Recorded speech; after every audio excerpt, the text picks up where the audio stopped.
Crazy J, Lexani, Melody, DMB Trey. Das sind wahre Freunde. Los, Melody, sing die hoch. Wahre Freunde sind immer für dich da. 365 Tage im Jahr.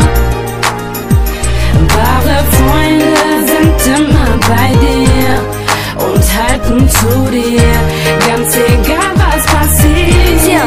Tja, du kannst vor Freunden unendlich haben. Es gibt eine Sorte vor Freunden, wo sie dich ständig verarschen. Solche dreckigen Magen, die nie da für dich sind, wenn du sie brauchst. Du bittest sie um Hilfe, sie sagen, du mich auch. Hast du Stress, laufen sie auf jeden Fall davon. Ciao.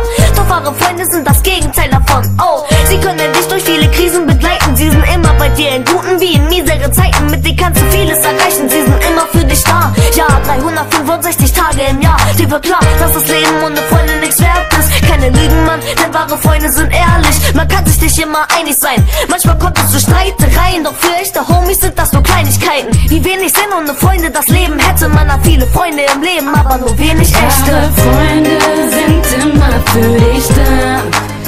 365 Tage im Jahr.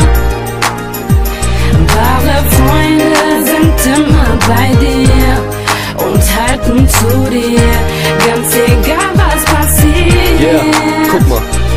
Bruder, sag mir, was ein Homie ist. Ein Homie ist jemand, der zu seinem Bro steht und sein Bro beschützt, wenn du mal Hilfe brauchst. Er hilft dir raus, einen wahren Freund kannst du immer vertrauen. Ich hatte viele Erfahrungen mit wahren und auch mit falschen Freunden. Nur die wahren Freunde waren die ich behalten wollte. Ich hab gelernt, auf Verräter zu scheißen.